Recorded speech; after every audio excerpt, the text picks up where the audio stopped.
Então, pessoal, epifisiólise, quadril do pré-adolescente e suas consequências. Olá, meu nome é Davi Guzmão, médico ortopedista com ênfase na área do quadril. Estou aqui com todos os meus amigos do grupo Meu Quadril, Dr. Inácio Ventura. Dá uma boa noite para a galera aí, Inácio.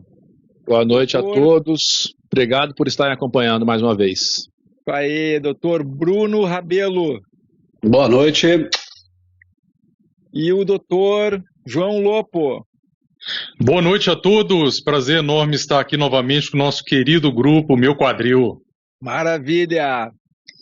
Então, pessoal, hoje nós vamos falar de um tema que consideramos muito importante, porque nós, como cirurgiões de quadril, a gente pega sequelas desse tema, né, pessoal? Então, muitas vezes a gente vê um paciente que não acompanhou, não fez um acompanhamento adequado e a artrose foi se desenvolvendo por causa de uma epifisiólise tratada na infância ou uma epifisiólise não tratada. Então, o objetivo do tratamento da epifisiólise é evitar o desgaste, mas às vezes ele vai ocorrendo mesmo a gente tendo tentado tratar. Então, eu vou mostrar aqui algumas figurinhas aqui que eu separei para vocês, tá? E uma figurinha, até não sei se vocês conhecem, pessoal, essa figurinha aqui, mas ela é bem ilustrativa, tá? Então, vou botar aqui na tela, que é essa figurinha aqui de um desenhista aí que organizou ela. Por enquanto eu vou tirar a nossa figurinha dali. Então, assim, ó, notem, essa figurinha ela é muito ilustrativa, tá? Porque normalmente é um pré-adolescente que ocorre o problema, ocorre o deslocamento da cabeça femoral da placa de crescimento, como se fosse a cabeça do fêmur uma bolinha de sorvete caindo de uma casquinha, tá? A criança pode mancar, pode ter dor na coxa ou pode ter dor no joelho. E é mais comum em crianças mais obesas também. Então tem essas características aí. Então isso aqui é ilustrativo até para mostrar para os pais aí. Eu vou mostrar aqui rapidamente o que é a placa de crescimento, tá? Então o nosso osso, ele cresce através das placas de crescimento. E aqui a gente está lidando com a placa de crescimento da epífise da cabeça femoral, justamente esse ponto onde começa a ocorrer o tal do escorregamento. Então aqui é a cabeça do fêmur e o osso todo do quadril tem suas epífises e o escorregamento é aqui nessa parte de cima, que é epifisiólise. E aqui é uma imagem que mostra o alargamento da epífise, né, que é onde vai ocorrer o problema. Depois a gente vai mostrar umas imagens de raio-x, vai ficar mais fácil para vocês verem. Então, pessoal, podem lançar alguns comentários aí sobre o assunto. Quem que gostaria de comentar? Eu posso começar. Só para introduzir um pouco aí sobre o assunto, né? A epifisiólise, ela, como o Davi já bem disse, né? Ela vai envolver então aquelas crianças que estão já numa fase maior do desenvolvimento, né? Que seria aquele pré-púbere, né? Já entrando mesmo ali na fase da puberdade, e coincide com uma fase que é um pouco crítica e confusa, porque a criança está passando aquela transição onde todos aqueles que são pais, né, vão lembrar muito bem disso que eu estou falando, mas as crianças elas têm uma resistência muito grande, né, a sintomas e dores, fazem muita atividade física, são muito ativas e brincam, mas só que elas têm um momento de fragilidade que é exatamente nessa transição da fase da infância para pré-adolescência. E praticando atividade física, a criança ela pode ter ali uma dor no quadril e algumas vezes até passar desapercebido. Ela pode durar pouquíssimo tempo, né? Aí a gente falando sobre uma epifisiólise estável, por exemplo. Então ela vai durar pouco tempo, ela vai dar dor, mas talvez um sintoma que não seja muito importante ou muito valorizado até. E que com o tempo ela vai repercutir lá no futuro, né, com um evento mais sintomático, né, e uma dor já aí na fase de um adulto jovem, e aí em torno dos 20, 30 anos de idade vai começar a dar um sintoma. Talvez esse seja até... Oi, uma coisa interessante, até para dividir os outros nossos amigos aí comentarem alguma coisa também, né? A nossa tendência da cultura ocidental ou até global, talvez falando, do monoesporte, né? De muitas crianças fazendo apenas um tipo de esporte. Especificamente no Brasil, a gente tem um futebol muito forte que fica colocando essa placa de crescimento sobre um estresse contínuo, sempre com vetores parecidos em forma de cisalhamento, né? Então, se alguém quiser comentar aí a questão, porque em geral é o seguinte, a placa de crescimento ela está frágil quando ocorre o estirão do crescimento, aquele crescimento rápido, né? Que ela está produzindo outros, fazendo outros crescer. Então, uma criança com um esporte sempre fazendo um tipo apenas de esporte é um potencial problema. E se alguém quiser comentar alguma coisa nesse assunto? Isso daí é bem importante mesmo. A monotonia, né, do esporte, ou mesmo assim, aquelas crianças que já têm uma certa predileção ou até já uma programação aí para começar a engajar numa atividade esportiva profissional, elas já são muito direcionadas, né, para aquela atividade. Quando a criança ela vai começar na iniciação esportiva, ela tem mais, lá quando ela é bem pequenininha, 6, 7 anos, ela começa mais com a parte lúdica, com a parte mais de brincadeira, mas quando ela já está na fase onde ela tem o maior risco de acontecer o deslizamento epifisário, né, que é a epifisiólise, ela já está muito direcionada e focada. Então muitos estão já fazendo arte marcial, eles já estão fazendo futebol, eles estão fazendo balé, né? E aí, nessa sobrecarga, como o Davi muito bem disse, o estresse que existe sobre a articulação, né, a parte proximal ali do quadril, na cabeça com o colo, pode levar ao surgimento aí da epifisiólise, né? Essa questão da monotonia do esporte é interessantíssima, viu, Davi? Eu achei muito importante. Eu vou botar aqui agora uma figurinha que mostra, digamos assim, graus diferentes de severidade. Se de repente ou o Inácio ou o Bruno quiser comentar sobre a figurinha, vocês vão conseguir ver aí. Eu acho que vocês conseguem ver.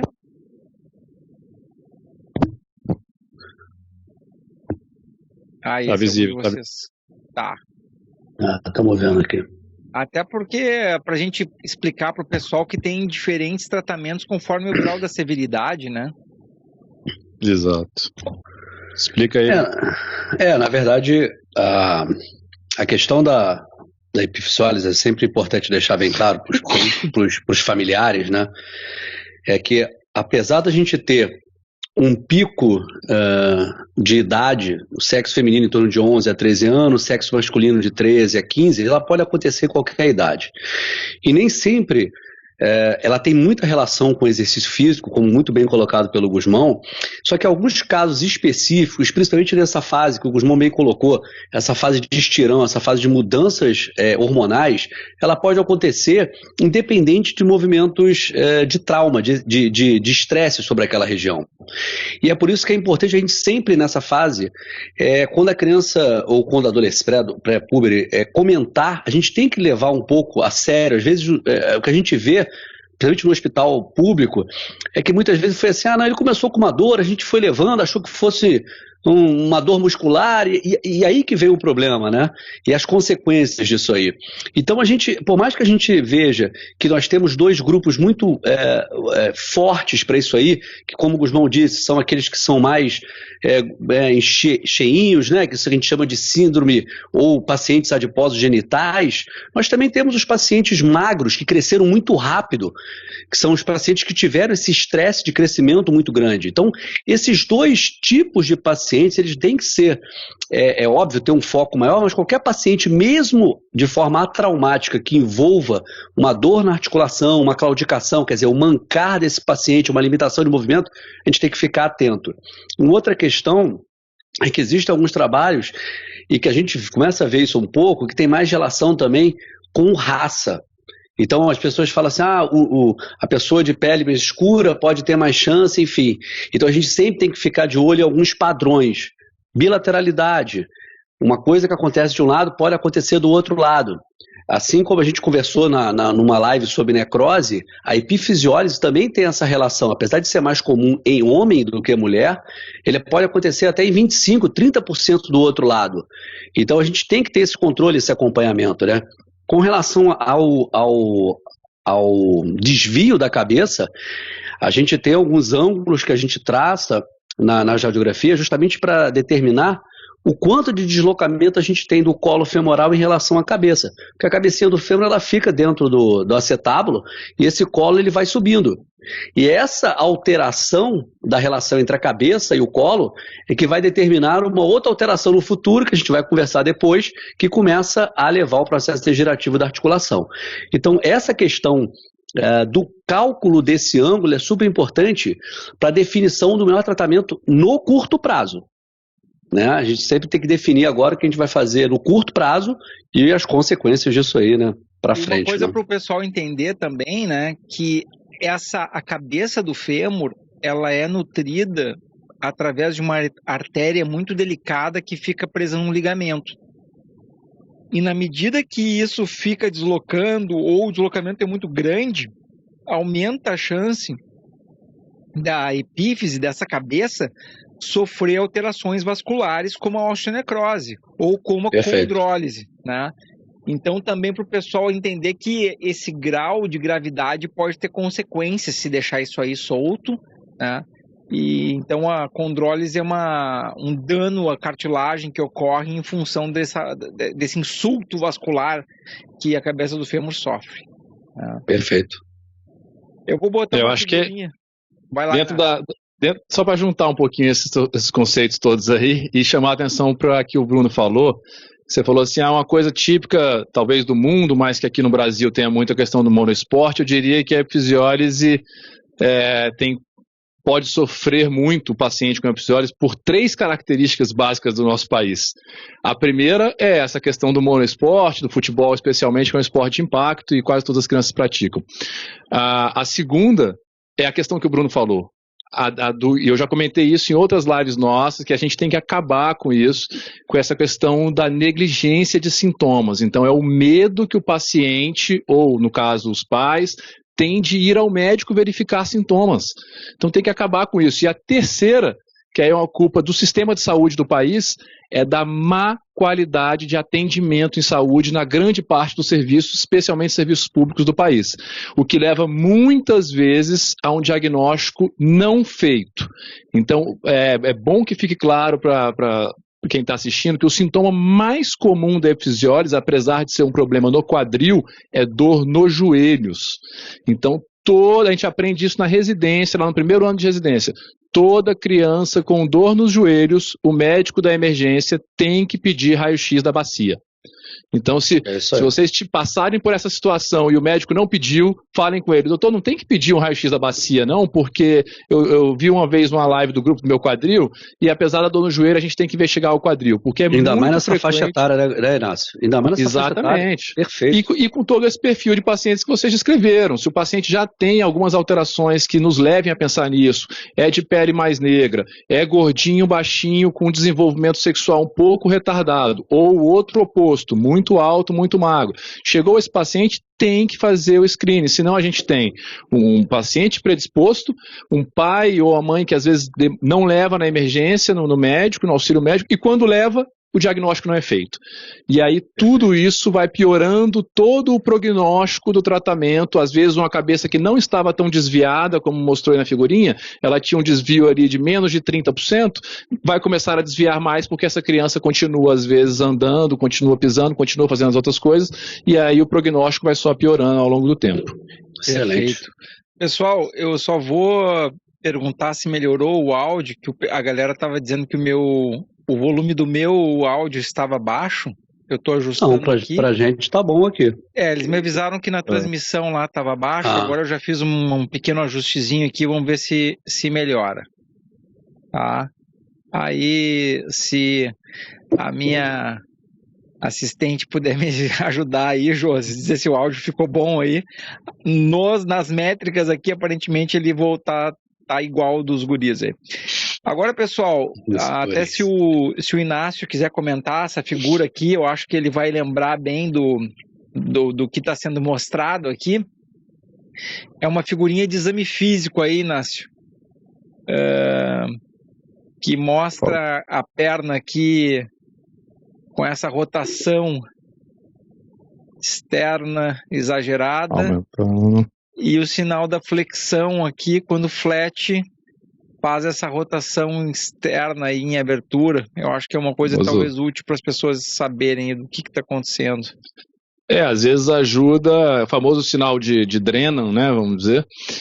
O paciente não tem, vocês não têm tanto que saber o nome, mas acho que vale para quem assiste, para o leigo de modo geral, como um fator a mais para vocês observarem. Então, qualquer problema nos membros inferiores dos seus filhos ou de conhecido, qualquer coisa, apresentou dor, muitas vezes uma inspeção básica no caso aqui adolescente, mais da criança, até mesmo do neném, a gente usa às vezes até como parâmetro para outros problemas, a avaliação das pregas glúteas, do bumbum. Então, às vezes uma inspeção básica da pessoa com a roupa íntima dá muitos indícios aos pais, tá? Então, para não deixar negligenciar.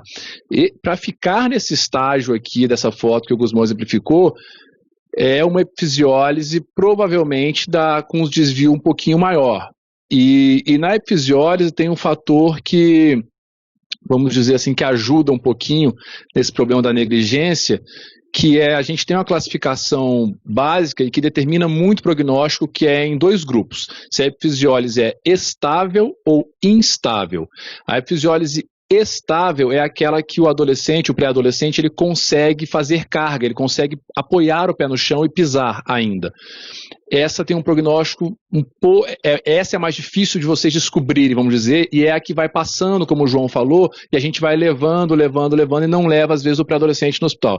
A instável, com a imensa maioria das vezes, o pré-adolescente não consegue mais apoiar a perna no chão, ele tem muita limitação para caminhar, para fazer carga na perna, e aí os pais acabam levando, e é um diagnóstico que também é mais difícil de passar batido, porém é muito mais grave, porque vai ter deslocamentos maiores com maior grau de lesão desses vasos que levam o sangue para a cabeça femoral, como o Guzmão comentou. Inácio, eu queria só comentar um negocinho que você acabou de falar, com relação ao instável. Uma outra coisa que a gente sempre fala nas nossas lives é que muitas vezes a pessoa, né, a criança, o adolescente, enfim, ele chega com essa queixa e ele chega na emergência, ele faz, como a gente vê várias vezes no nosso consultório, enfim, uma radiografia em AP do quadril, quer dizer, só de frente. A gente até estava discutindo aqui antes, né? Eu coloquei um caso de um paciente que havia rodado em 2 hospitais, porque na verdade na radiografia em AP pouco mostrava, mas em pacientes com suspeita de epifisiólise, ou com qualquer paciente, nós, especialistas, né, nós temos que pedir a radiografia em perfil, em dupla abdução, enfim, o que seja, porque a gente está olhando nesse caso a placa de crescimento. E a placa de crescimento nessa radiografia em perfil, muitas vezes um quadril que pode olhar e falar assim, não, essa radiografia aqui está ótima, não tem nada não, isso deve ser uma sinovite, né, como todo mundo fala, que é uma inflamação da cá, um problema muscular, daquele jogou futebol, e às vezes o problema está no perfil. Então é super importante não só levar o paciente, né, levar a criança ou adolescente, mas ter avaliação específica, né, porque muita coisa passa, e passa mesmo. Na verdade, isso é uma informação um pouco técnica, mas que é aquilo que a gente fala para vocês aqui. A gente quer que vocês saibam muito, porque quanto mais vocês sabem, mais vocês podem cobrar dos médicos que atendem vocês e de todo mundo aí que entra em contato com vocês. Eu vou até além nessa questão que o Bruno falou, porque recentemente eu atendi uma paciente também que chegou com esse problema lá. O problema não foi dela, foi do médico que a atendeu. A radiografia feita para se diagnosticar qualquer coisa na região da bacia, numa emergência, mesmo que você só tenha dor em um quadril, é a radiografia de frente e de perfil, de lado, como o Bruno falou, que normalmente é aquela que a gente chama em posição de RAM, que faz com as pernas abertas, radiografia da bacia. Então não se faz raio-x diagnóstico, radiografia diagnóstica só do quadril que está com dor. Então, aconteceu com vocês, eu estou com dor no meu quadril aqui. Aí chega na emergência, o médico pede um raio-x do quadril direito, que é onde você está com dor. Pode, no mínimo, perguntar com educação para o médico. Vem cá, mas não vai incluir a minha bacia inteira não, doutor? Porque eu vi que às vezes isso é importante, incluir a bacia inteira. E se fizer só de frente, como o Bruno falou, vem cá, vai fazer em uma posição só? Pode falar até para o técnico na hora, que muitas vezes o técnico fala, uai, esse paciente aqui está sabendo mais do que devia. Não, vou fazer os dois lados, pode ficar tranquilo. Eu já ia fazer já, ainda bem que você perguntou. É porque a gente acha que o paciente não se liga nisso, né?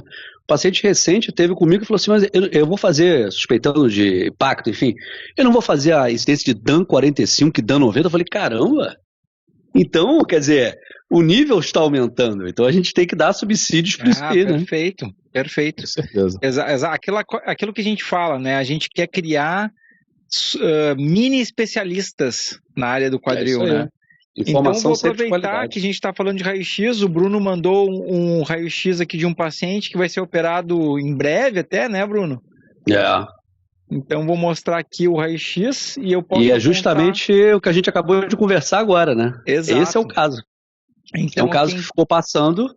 Até se o Bruno quiser falar aqui a alteração, eu aponto para ti aqui, Bruno. É um paciente extremamente jovem, né? 15 anos, 14 para 15 anos, e que tinha passado em 2 outros serviços com radiografia somente em AP, né? Como o Inácio bem comentou, mantinha uma dificuldade de colocar no pé no chão, então ele chegou andando com a muleta, aquela muleta axilar mesmo, tá? Foi encaminhado para lá com uma suspeita de artrite séptica do quadril. Tamanha dor que ele estava tendo. É isso que é importante a gente, discutir. Foi feita a radiografia em perfil, a gente consegue ver bem ali na região da placa fisária, e é muito importante o que o Inácio falou, o comparativo, ter os dois lados, a gente consegue ver um alargamento dessa área de crescimento aí. Então existe uma alteração ali. Isso, existe uma alteração aí que é compatível com uma epifisiólise, com o deslocamento dessa área, e o importante, a gente está conseguindo pegar numa fase precoce, sem desvio, né, com o prognóstico do paciente é melhor. Agora você imagina se a gente é uma instável, né, porque o paciente persiste com dor e ninguém vê. Não, cara, bota o pé no chão, daqui a pouco melhora, e a coisa vai evoluindo. Exatamente.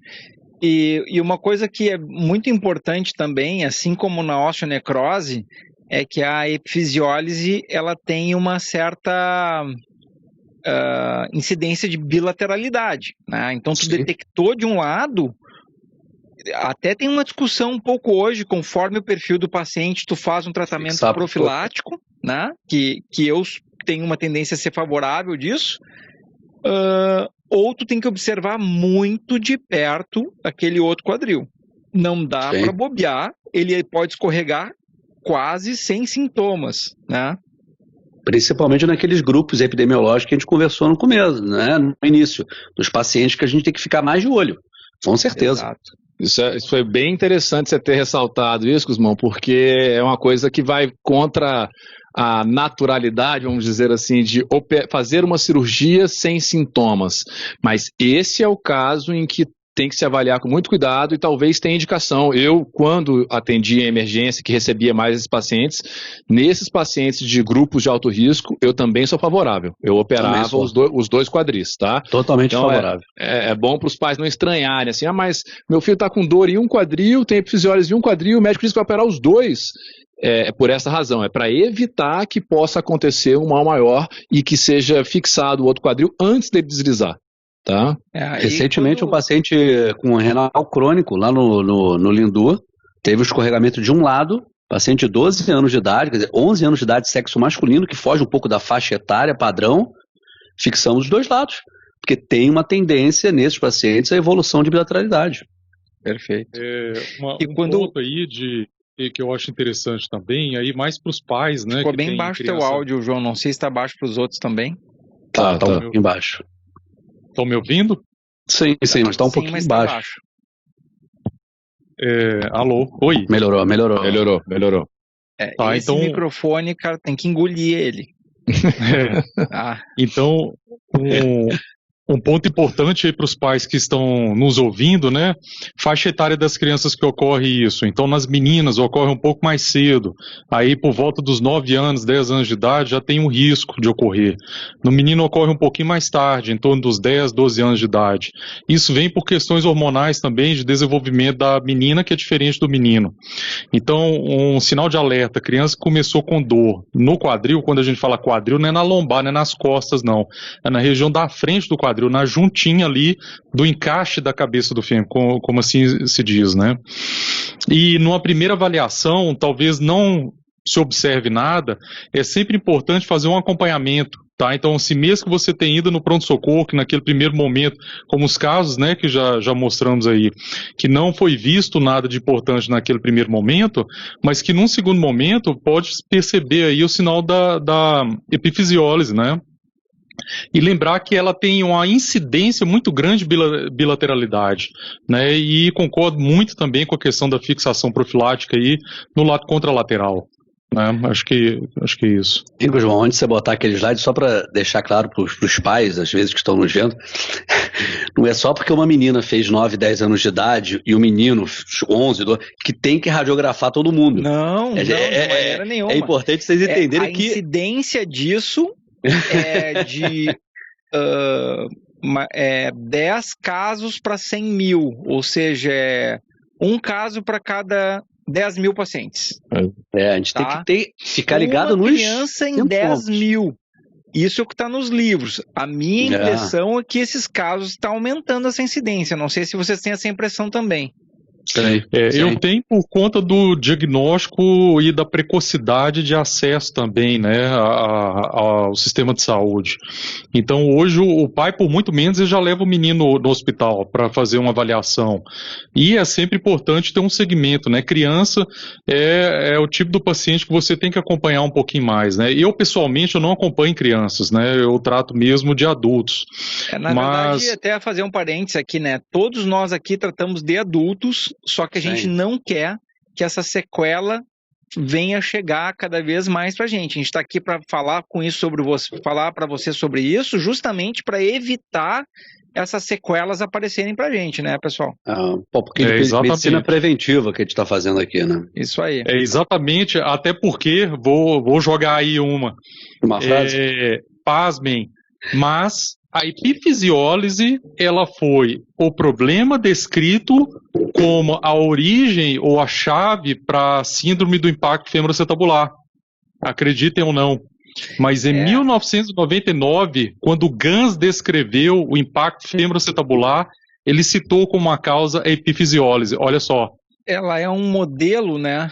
Ela é um modelo de fisiólise, né? Digamos assim. Exato. Porque é muito parecida as alterações que ocorrem lá e o quadril fica com essa alteração de formato que pode levar ao desgaste aí. Exato, a gente até brinca, né, algumas vezes quando vem aquele paciente adulto com um impacto do tipo CAM bem saliente, né, e a gente fala, olha, o impacto é como o pistol grip, né, Sim. Que é aquela epifisiólise grau 3, por exemplo, que teve um deslizamento grande. Que vai ilustrar isso para vocês e para os pacientes de uma forma muito boa. Então, só para mostrar que na maioria das vezes a fixação vai ocorrer dessa forma que está ilustrada aqui, né? Pode ser um parafuso único, pode ser mais de um parafuso conforme a instabilidade, às vezes pode até ter outro tipo de material de síntese fixando ali, mas só para os pacientes que eu quero que o seguinte, que os pacientes fixem, nossa, eu tenho um parafusinho no quadril ali, eu acho que talvez eu tenha tido epifisiólise mesmo, para que a pessoa saiba entender o que isso aqui pode significar. E que o tratamento é cirúrgico. Tratamento é cirúrgico e não dá para ficar esperando muito tempo, né, Bruno? Isso aí, importante, isso aí, super importante. Aqui eu vou mostrar um outro exemplo aqui de um outro método de fixação, tá?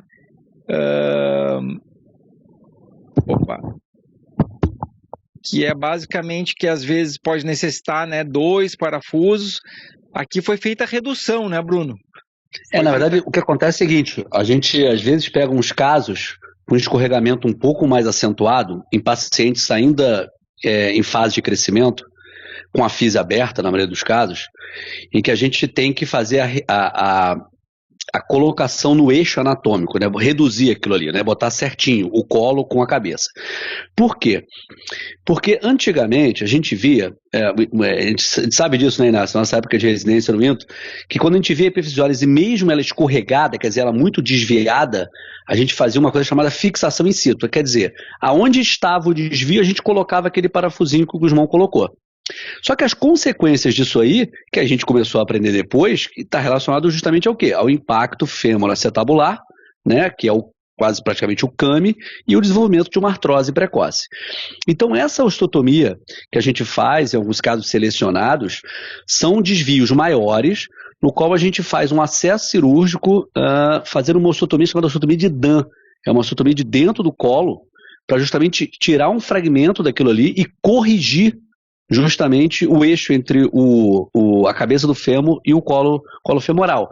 É uma cirurgia complexa, não é uma cirurgia simples, que tem alguns riscos, mas que nos casos graves de desvio, a gente tem tido bons resultados com relação à melhora do eixo anatômico da articulação do quadril e tentar evitar uma artrose. Para né? o pessoal se tranquilizar, assim, que na grande maioria das cirurgias para epifisiólise vai ser feita através de uma pinagem in situ, né? Que é aquele parafusinho único, é normal. Um furinho só na pele, essa é a grande maioria. Mas como o Bruno falou, em casos graves, se a gente fixar a cabeça do fêmur numa posição errada, o paciente vai desenvolver para a artrose uma velocidade muito maior, né, Bruno? E é muito do que a gente vê hoje em dia, de pacientes com sequela, entre aspas, de epifisiólise, justamente por causa disso. Que foi feito, na maioria dos casos, a fixação in situ, né? A fixação no parafuso onde estava o desvio, não tentando uma redução, né? Ou agora melhora. Eu vou mostrar para vocês um caso extremamente interessante, tá? Que eu acho que isso ilustra o que a gente pode ajudar os pacientes aí que tem a epifisiólise e o motivo que eles precisam acompanhar, tá? Esse paciente não fui eu que operei, ele consultou comigo depois. Então, olha que interessante aqui, ó. Esse paciente, vamos botar a gente aqui em cima, ó. Esse paciente, ele foi operado na infância do lado esquerdo, que está à direita do vídeo, né? A gente sempre olha um raio-x como se a pessoa estivesse de frente para a gente. Então, o lado esquerdo é esse aqui. Ó, esse aqui é o lado esquerdo que tem o parafuso do paciente. Ele foi operado quando era criança. E o lado direito, não disseram nada para ele. Não falaram nada, não comentaram nada sobre o lado direito. E ele foi operado só do esquerdo e vai viver a vida aí, segue o normal, né? Infelizmente, anos depois, agora vai ser o raio-x com um paciente com 30 anos. Olha o que aconteceu. O lado que ele operou de epifisiólise, o lado que ele tratou e ficou razoavelmente numa boa posição, ele se manteve íntegro. Notem que o espaço da cartilagem, da articulação aqui está íntegro no lado esquerdo. Porém, o lado direito, que ele, na verdade, também teve epifisiólise, só que não foi tratada, olhem o desenvolvimento da artrose, do desgaste que aconteceu do outro lado. Vou botar um zoom aqui maior para mostrar. Excelente caso. Né? Então, acho que isso aqui ilustra muito algumas coisas. Então, notem aqui, ó, essas linhas vermelhas, eu estou delineando o osso subcondral, tá? Então, notem como essas linhas estão convergindo, elas deveriam ser paralelas, porque esse intervalo aqui é um intervalo que o paciente tem de cartilagem ainda, tá? Então, a grande mensagem aqui, que eu acho que todo mundo tem certeza, que todo mundo concorda, que é o paciente que teve epifisiólise de um lado ou dos dois lados, esse paciente ele deve ser acompanhado de longo prazo, tá? Por quê? Porque se nós detectarmos alterações de formatos leves, sutis, podem ser corrigidas com uma cirurgia bem pequena, que é toda por vídeo. Agora, infelizmente, esse paciente aqui, ele precisa de uma prótese, ele não tem outra solução. Aqui a única alternativa para ele é uma prótese, mesmo ele tendo 30 anos, porque ele desenvolveu um desgaste muito severo. Só que isso não precisava ter acontecido. Se o paciente tivesse sido acompanhado no momento exato, que talvez fosse há 10 anos atrás, faria uma cirurgia por vídeo para não deixar o quadril desenvolver aquele desgaste que ocorreu ali. Né? Davi, eu tenho um vídeo que ele mostra o que acontece dentro da articulação do paciente com epifisiólise e por que vai levar esse desgaste. Posso mostrar? Pode, se conseguir aí, eu vou te dar até parabéns. Pô, faz o barulhinho das palmas se ele conseguir. Uhum. Barulhinho não tem, assim, um joinha. Mas excelente caso, hein, Gusmão? Enquanto o João coloca ali. Esse eu acho que ilustra perfeito, né, cara? Ele ilustra tudo que a gente está falando até agora. Perfeito. Muito bacana esse caso mesmo, impressionante. Ajudar na tua tela aí, João. Aí, posso mostrar? Tenta. Eu tento botar a tua tela aqui, mas eu não te garanto que eu consiga. Vai. Tá, então, olha só. Essa partezinha aqui que tá mais vermelha... Não, antes compartilha a tela aí. Tenta espelhar a tela. Aí? Embaixo, do ainda lado não. do... Aí. Opa! Pra mim apareceu. Tá, mim apareceu tá aqui bom. também. Agora eu vou botar na tela dele aqui. Brilhou, João. Só tira a gente que tá na tela ali, João. Posso mostrar aí? Pode? Ah, não, mas tá muito bugado isso aí, cara. O que houve que tu tá deformado? Tá, acho que expandiu muito, né? Não. Deve ser. Bom, deve ser o zoom, mas vai dar para entender, tá? Então, olha só, essa partezinha que tá mais vermelhinha aqui é exatamente essa área onde teve o deslizamento, tá? Então, epifisiólise significa deslizamento da epífise sobre a fise, tá? Que é a linha de crescimento. A fise é a área que vai dividir a parte da cabeça com a cartilagem do colo do fêmur. Então, a epífise, ela deslizando, vai ocorrer a formação desse calo aqui na parte da lateral do quadril. O que acontece é que no momento que a pessoa ela vai fazer a flexão do quadril, olha lá a criança jogando bola, chutando, praticando artes marciais, o balé com as aberturas, né? Essa partezinha aqui onde ela escorregou, ela vai esmagando a cartilagem, porque ela tem que criar um espaço para entrar. Olha lá, ela tenta entrar, mas ela não consegue. No tentar entrar e não conseguir, o que ela vai fazer é golpear a cartilagem. E isso vai machucar a cartilagem, que vai chegar naquele nível do desgaste como o Davi mostrou, né? Nesse caso maravilhoso aí. Perfeito, Johnny. Muito bom, João. Muito bom, muito bom. Só para entender bem. Maravilha. Aí... E é incrível, tá? Como o...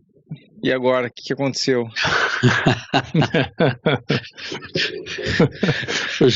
João deu boost lá, ele apagou a tela dele e falou, o João se tá não vê minha tela aqui, o João tirou... Falou assim, não vê minha tela, não vê de mais ninguém.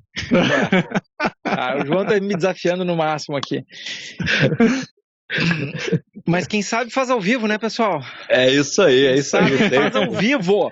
Não Essa é a ficar graça. lendo script, não. Quem sabe faz ao vivo. Ninguém tá lendo nada aqui. Eu vou mostrar uma particularidade, um caso interessante para vocês, que é a tendência do futuro, como o Bruno falou agora, né? O Bruno falou o seguinte, o Bruno falou uma tendência. Antigamente, a regra era o seguinte, epifisiólise, pino, in situ. O que significa in situ? Não tenta mexer, não tenta colocar no lugar, não faz nada e pina, porque senão esse negócio continua escorregando e piora, né, Bruno? Todo mundo concorda aqui, não tentem reduzir porque vai dar condrólise, vai dar necrose, isso aí. Exato. Então a tendência que está tendo agora é tentar fazer uma redução com cuidado, conforme o grau. Então, assim, se tem um deslocamento médio para grave, a cirurgia torna-se maior, como o Bruno falou, né? Faz uma osteotomia lá no colo, às vezes precisa fazer uma osteotomia do grande trocânter também. Uma cirurgia torna-se maior, mas é para deixar o quadril perfeito. Mas está tendo uma tendência muito interessante, que é o seguinte: quando o deslizamento epifisiólise é pequeno ou moderado leve, a gente pode fazer isso por vídeo. Tá? E aqui um exemplo, não é um caso meu, uma publicação na literatura. Eu tento evitar, às vezes, mostrar alguns casos para as pessoas não se identificarem aí. Deixa eu botar lá a tela aqui direitinho, ó. Então, aqui está a tela. Então, notem que é um deslizamento aqui, seria provavelmente um grau moderado, tá? Moderado leve. Pra gente não tá espelhando, não. Eu não tô vendo, não. Tá. Que quando o João espelhou. Não sei se está aparecendo pro público, deixa eu ver aqui. Não, pra galera tá aparecendo. Então tá. Então tranquilo. Mas eu vejo junto você tem que ver para poder comentar, né? Não, mas eu vejo no YouTube, não tem problema nenhum. Exato. Estamos vendo aqui, ó. Estamos assistindo, pra vocês verem que a gente gosta tanto da nossa live que a gente acompanha também. Então aqui, é um caso aqui moderado leve, tá? Onde foi realizado uma artroscopia de quadril. Então olhem o dano na cartilagem que já existia sendo visto na artroscopia de quadril. Isso aqui é uma criança de 12 anos de idade, tá? Caramba. E aí foi feito a fixação in situ, não precisou mudar o lugar da cabeça do fêmur, mas porém foi feito a correção, foi feito a osteocondroplastia na região que ficou aquela pontinha ali, ó.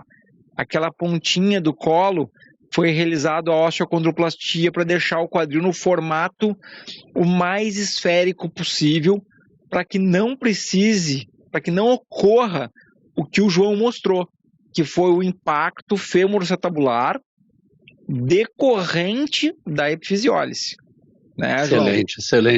É isso aí mesmo. Isso aí é o melhor, né? Esse é um artigo suíço, tá?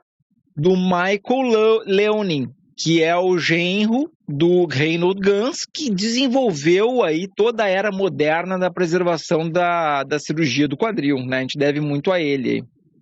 É isso aí, perfeito esse caso também. Então é um caso que ilustra bastante. Eu acho que de todos os casos, né, pessoal, o que mais ilustra, eu acho que é aquele que deixou o quadril... Deixou acontecer, né? E deixou acontecer e ele foi evoluindo progressivamente para um desgaste, né? É contra tudo que a gente sempre comenta, né? Aquele famoso, você tá com artrose no quadril, tá com necrose, faz o seguinte, espera e vamos fazer, cai tudo na mesma coisa, né? Não vamos fazer nada, vamos aguardar o que vai dar, e a consequência é sempre no final a mesma. Uma piora da qualidade de vida, artrose, né? Mesma coisa, né? E uma situação que eu acho ainda extremamente complicada é quando a pessoa ela sofreu isso tudo, só que passou desapercebido e chegou num grau muito pequenininho. E ele chega na fase adulta e algumas vezes com alteração tão discreta ou tão pequena que até mesmo os radiologistas eles têm dificuldade de laudar isso daí e mostrar. E algumas vezes, se você pega um exame e leva para uma pessoa que não é especialista ou não tem convive com esse tipo de problema, ele se contenta com aquele laudo do exame e fala, não, ó, aqui tá tudo bem, tá tudo normal e não tem nada. E a pessoa está queixando dor. E nisso ela pode ter uma certa tranquilidade, deixar passar o tempo, e quando ela volta daqui a 1, 2 anos, o quadril já tem alguns sinais de lesões mais graves, já tem uma cartilagem com um afilamento, já tem um descolamento condral. E é por isso que existem os especialistas, né? Exato, mas isso é interessantíssimo, Bruno, porque isso passa muito batido. Né? Então, porque o grau extremo é aquilo que está na cara. Você bateu o olho, você viu, falou, poxa, e aí tá na volta cara. Tudo que o Inácio falou no início. Às vezes é uma radiografia não muito bem feita, um AP, que tem um laudo, estrutura óssea normal. E aí? Exatamente. Ausência de fratura. Ausência de fratura, partes moles sem alterações. Acabou, esse é o laudo. E aí quem vê laudo... Exato. Quem vê laudo muitas vezes não vê doença. Só uma outra frase aí que eu falo para meus pacientes. Muitas vezes quem só lê o laudo não vê doença. Exato. O próprio, nesses quadros, por exemplo, que tem esse grau muito leve, por exemplo, eu sofri um deslizamento epifisário lá nos meus 12 anos de idade, um grau levíssimo, não tive tanta dor. Você, João? Não, um caso de um paciente. Eu estava assustado aqui. Sabe o que ele falou? Uma revelação. Eu achei que o João estava fazendo uma revelação pra gente aqui. Eu já estava com uma hipótese que vem demais, hein? E aí, o paciente ele passou desapercebido, talvez ele tenha até olhado e seguiu a vida, não sentia nada, passaram-se os 20 anos, chegou-se nos 30, ele sentiu alguma coisinha, e aí ele olhou, passou por uma pessoa, ele olhou, falou, não tem nada aqui, tá tudo normal, pode voltar a jogar sua bola, pode fazer o que você quiser, vai fazer maratona, faz o que você quiser, kung fu, chuta bem alto, beleza. Aí ele chegou com 35, volta, aí já tem aquela lesão clara. Aí, poxa vida, aí ele, mas como que nunca ninguém tinha visto isso antes, né? Quantas vezes isso acontece? Algumas vezes até algo que eu sei que é rotina nossa, mas fazer, por exemplo, o teste diagnóstico. O Davi mostrou o caso na live de uma paciente, né, Davi, que ela tinha uma dor no quadril bizarra e não conseguia descobrir o que tinha acontecido, e numa aplicação lá do ácido hialurônico, ela te mandou aquela foto fazendo uma abertura total e falou, olha, agora eu sei o que não é ter quadril. Às vezes a pessoa sente durante tantos anos a dor que ela esquece o que é o normal, né? O que o normal seria não sentir os sintomas ali. Eu acho que uma coisa que vale ressaltar dentro disso que o João falou, que eu acho que vale a pena, porque não é só para epifisiólise isso, é para qualquer coisa. Vocês, pacientes, vocês seres humanos, sejam lá se são pacientes ou não, confiem no que o corpo de vocês está dizendo para vocês. Então, é muito frequente, assim, o paciente vai no médico, o médico fala, não tem nada aqui não, e meio que tenta forçar o paciente a acreditar no que ele, médico, está dizendo. Então, desconfiem disso, e eu quero que vocês sejam uns insatisfeitos naturalmente, para que busquem ajuda até encontrar algo. Não é normal sentir dor, não é normal ter limitação, gente. Isso não é normal. Quando vocês escutarem isso, não, isso é normal ter dor. Não é. Você está sentindo dor no quadril, está te incomodando. Fez uma bagaceira de exame lá e o médico olhou para você e falou, está normal, não tem nada. Não acredite nisso. Continue procurando ajuda. Especialmente criança. Especialmente criança, né, cara?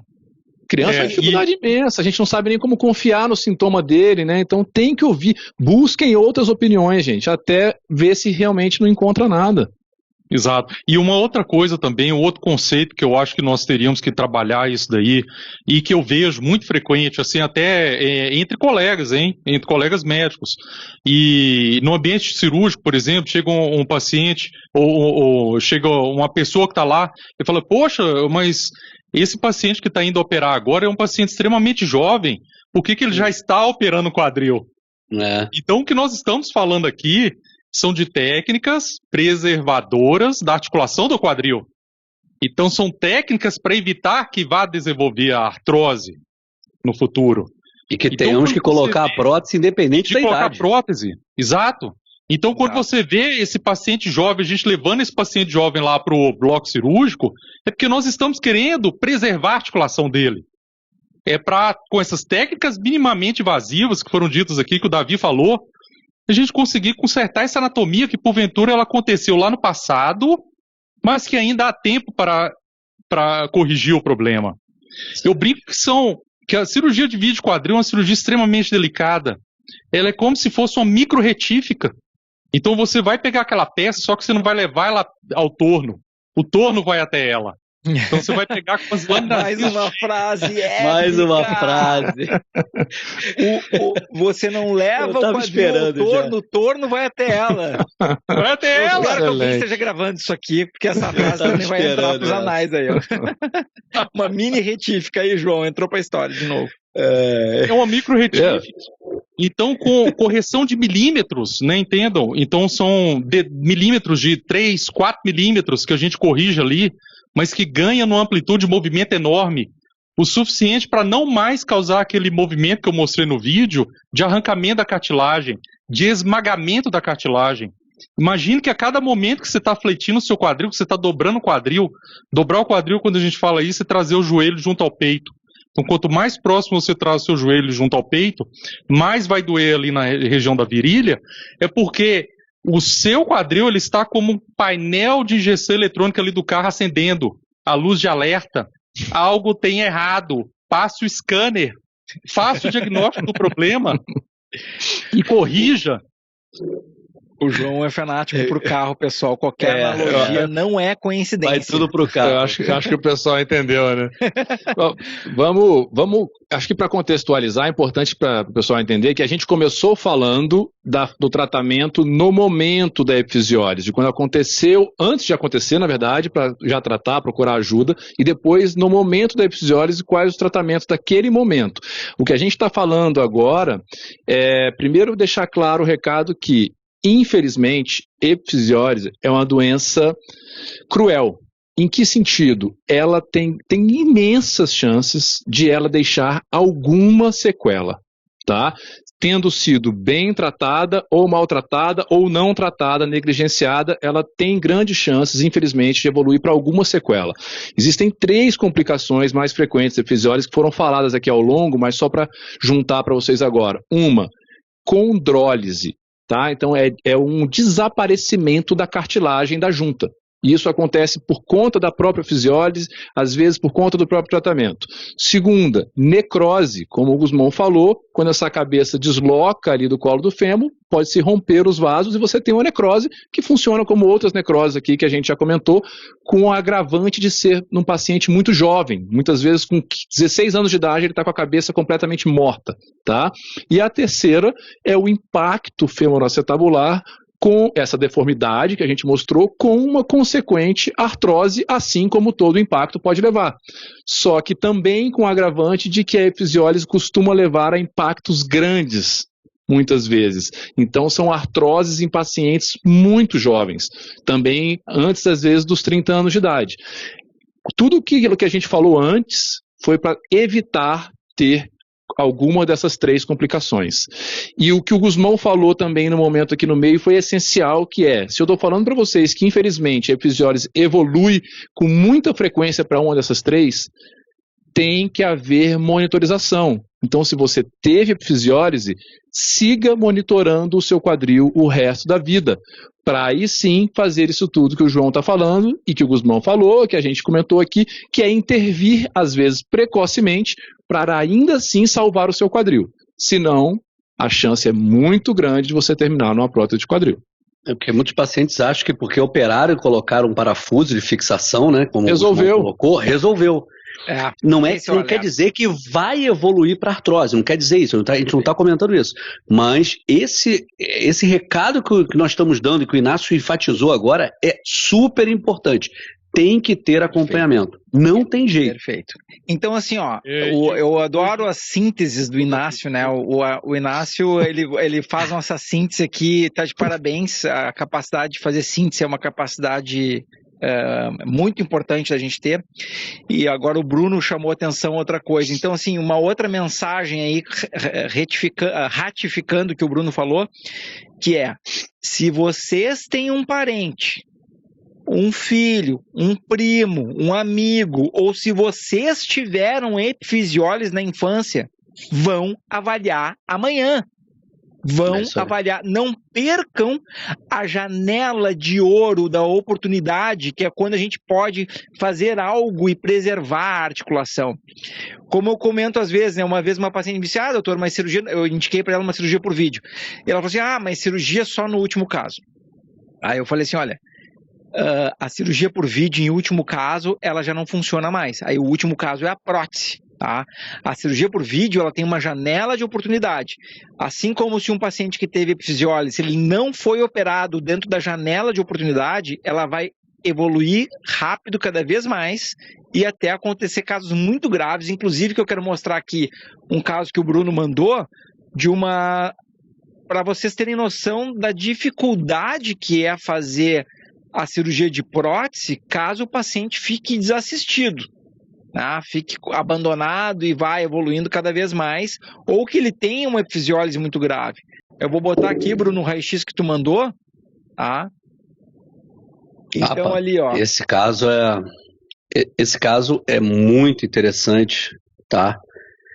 Eu acho que ele vai, de certa forma, depois do que o Inácio comentou agora, ele vai sintetizar tudo que a gente está falando isso desde o início. Então, uma paciente que hoje está com 16 anos, então ela começou com esse processo com 13, 14, foi feita uma fixação com parafuso canulado, tá? Como o Gusmão colocou, um parafusinho. Esse parafusinho, ele ficou antes desse raio-x que está mostrando antes aqui, desse. né? Antes ele desse ficou para dentro, de antes desse exame, ele ficou para dentro da articulação. Então, quer dizer, ele passou da cabecinha do fêmur, tá? E ele desenvolveu uma das complicações que o Inácio acabou de falar, que chama-se condrólise. Condrólise é uma destruição da cartilagem da articulação do quadril, tá? E ela começou a desenvolver dor, e aí foi feito, então, uma avaliação que não notou nada. E aí ela continuava com dor, ela fez uma artroscopia do quadril para diagnóstico. Nossa. Quando foi feita a artroscopia do quadril... Antes desse exame aqui, Bruno. Antes disso tudo, a história dela é essa, é complexa. Aí ela fez a artroscopia do quadril, limpou, viu que tinha uma sinovite. A partir desse momento ela voltou, melhorou um tempo e continuou com dor. Aí o colega achou que o parafuso, sim, estava dentro da articulação. Aí ele foi e tirou o parafuso. Quando ele tirou o parafuso, ele colocou outro parafuso ali. Ela foi, continuou com dor, foi acompanhada por um colega, um excelente ortopedista pediátrico aqui no Rio de Janeiro, que pela idade da paciente, extremamente jovem, tentou fazer uma osteotomia valgizante, que é uma osteotomia que a gente chama de salvação. Tirar a área de carga onde está a cartilagem danificada e jogar para uma outra posição para tentar melhorar a dor da paciente, a parte de dor da paciente, limitação. Ela evoluiu bem um tempo, só que infelizmente tudo que já tinha acontecido antes não deu para recuperar. E aí depois dessa osteotomia, que é essa radiografia que nós temos à esquerda aqui, né? Ela evoluiu para o processo de degeneração, a cabeça praticamente encostou na bacia, tá?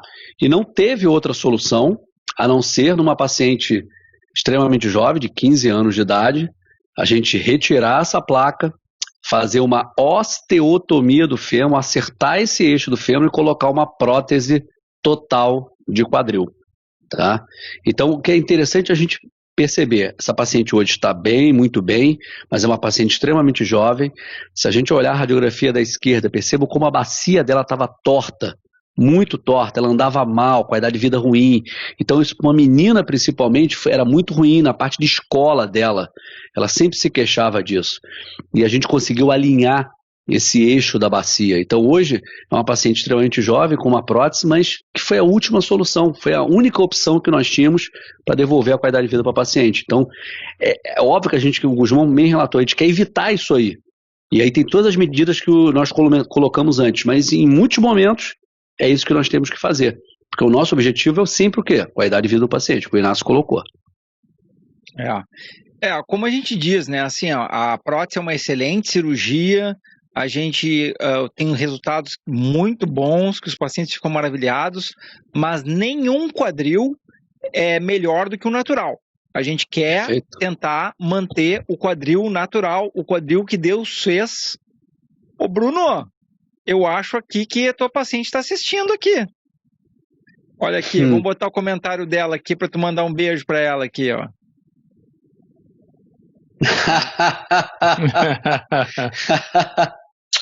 Beijo para você. Eu fico muito feliz. É uma felicidade. E olha a frase final ali. Olha a frase dela ali, ó. Isso aí é o reconhecimento direto que ela tá te mandando aí, ó, Bruno. Meu caso, obrigado, doutor Bruno, mudou minha vida, me devolveu qualidade de vida. É isso aí. É isso aí, ó. É o que a gente quer, né? Nós quatro aqui, a gente busca isso, né? E aí, muito feliz. Esse caso, mesmo com toda a complexidade, mas com o desfecho dele, e agora selando com chave de ouro, com o comentário dela aí, responde ao vivo, realmente, na live, a dúvida que sempre fazem pra gente em toda a live. Tem idade para colocar a prótese de quadril? Não sei, tem idade para ser feliz e para ter qualidade de vida? Olha aí esse caso, uma paciente com 15 anos de idade, com uma prótese de quadril, dizendo aí que mudou a vida dela e que ela tem qualidade de vida. Então tá aí a resposta para vocês. Exato, e até uma outra colocação, você imagina uma pessoa que ela está numa idade, independente aí se ela tem 20 ou 30, mas está na idade mais produtiva da vida dela em todos os aspectos, né? Aspectos sociais, aspectos laborais, né, de trabalho, os aspectos do contexto familiar, e a pessoa ela não poder participar disso e ficar esperando, mas aí eu vou colocar prótese quando eu tiver 60 anos. Mas e outra coisa, né, João? Especialmente uma menina, como o Bruno falou, tem todo o aspecto assim, ó, de relacionamento, tá? De estética, tá? Imagina assim, ó, poxa, a dificuldade, uma menina que se sente às vezes envergonhada, às vezes acanhada, para ela poder se desenvolver na vida toda, ir à aula, Sim. fazer faculdade, fazer Você tem que pensar nisso família, tudo. tem que pensar nisso tudo, né? A gente quer que a pessoa seja um ser humano completo. É isso aí. Eu tive uma paciente que ela tinha convicção, ela era casada, ela é, né, casada, que ela é jovem, mas com 26 anos de idade, e que ela nunca teria filho na vida, por conta exatamente de uma sequela de epifisiólise já bastante grave. E ela, ao fazer a prótese, a vida dela mudou completamente. Então, em relação ao trabalho, ela teve um aumento da produtividade no trabalho, parou de sentir dor e conseguiu fazer e exercer as atividades dela com maior facilidade. Ela já era casada, e aí ela foi buscar a questão de ter filho e realizar esse sonho. Você imagina, para a mulher, como que isso é importante, né? E você poder resgatar isso, eu falo que é resgatar a dignidade da pessoa, né? Nós, como seres humanos, né, nós queremos locomover, nós queremos passear, nós queremos conviver, né, e sermos cerceados disso, eu acho que é uma tragédia na vida, né? E ficar esperando, eu acho que essa questão que nós estamos vivendo hoje, essa circunstância de isolamento, está colocando muito para a gente pensar. É pensar, poxa, mas o que é futuro para a gente? Você vê que chega uma coisa de uma hora para outra e vira como uma loucura, ninguém estava esperando nada, e falar que você pode de uma hora para outra não existir mais, e você ficar adiando a sua vida e ficar sofrendo continuamente. Então eu acho que tem que pensar muito desse ponto, né, de como resolver e poder aproveitar realmente a vida naquelas fases que são mais importantes, né. E um alerta que eu queria fazer, muito bem colocado essa análise aí, João. Quando a gente fica perto da nossa finitude, a gente reavalia muitas coisas, né? E eu gostaria de fazer um alerta aqui, que é o seguinte, ó. Essa pandemia não é motivo para um pré-adolescente não fazer o tratamento, tá? Então, assim, tá com medo de hospital, precisou fazer esse tipo da cirurgia da pinagem lá, a cirurgia, digamos assim, da correção da epifisiólise, não pode esperar. A correção da epifisiólise não pode esperar. Isso aí vale a pena correr qualquer risco do coronavírus, essa correção não pode esperar. Não sei se vocês concordam aí comigo, pessoal. Não tem como. Com certeza. Eu vou além, Guzmão, eu vou além para juntar todo o conteúdo que a gente falou nas outras lives, então. Diria que algo que te dá muita dor e tira sua qualidade de vida são poucos os casos que podem esperar agora a pandemia. Então, pegando os últimos temas que a gente conversou aqui, epifisiólise, necrose da cabeça do fêmur e revisão, prótese de quadril que não está funcionando, nenhum dos três, salvo exceções, eu acho que tem que esperar o fim da pandemia. Pelo menos a avaliação tem que ser feita agora para que o tratamento seja feito o quanto antes. Perfeito. Sim, é isso aí. Perfeito. Sim. Muito Maravilha. Bom, e uma das relação... coisas... Vai lá, pode falar, Guzmão. Não, vai lá. Não, que é interessante isso que o João falou, e eu sempre falo, a gente já discutiu isso outras vezes quando a gente falou de prótese em paciente jovem naquela live também. As pessoas, tem muita gente que se enxerga naquele momento e não imagina, não tem a capacidade de imaginar como estará daqui a algum tempo. Né? Isso vale para a cirurgia de impacto neuroacetabular, isso vale para a cirurgia de prótese em paciente jovem. Então, a vida não é estática.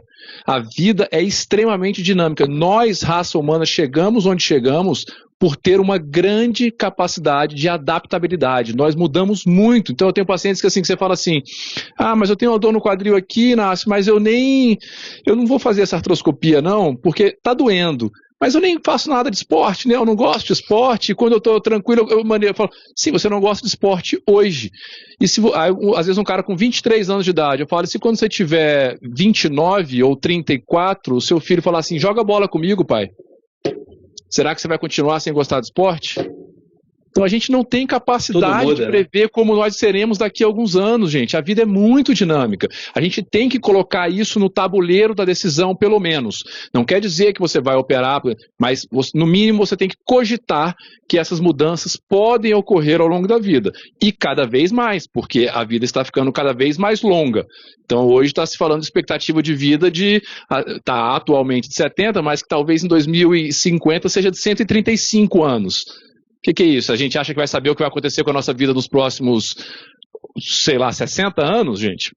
Ô, Inácio, e outra coisa, com tudo que está acontecendo, né, de mudança, assim, de aprimoramento e tecnologia, então você imagina que há 20 anos atrás, talvez mesmo, o Davi está com 19 anos, Davi que é uma das pessoas mais antigas, por assim dizer, na artroscopia, vamos dizer, um dos pioneiros da artroscopia na América do Sul, vou ser mais abrangente, né, que não é só no Brasil, a América do Sul, né, a iniciar com a artroscopia. Então vocês imaginam, há 19 anos ele começou a fazer artroscopia, porque de lá para cá tem se feito mais artroscopia, tem se difundido mais, mas ainda há 19 anos atrás era praticamente só aberta.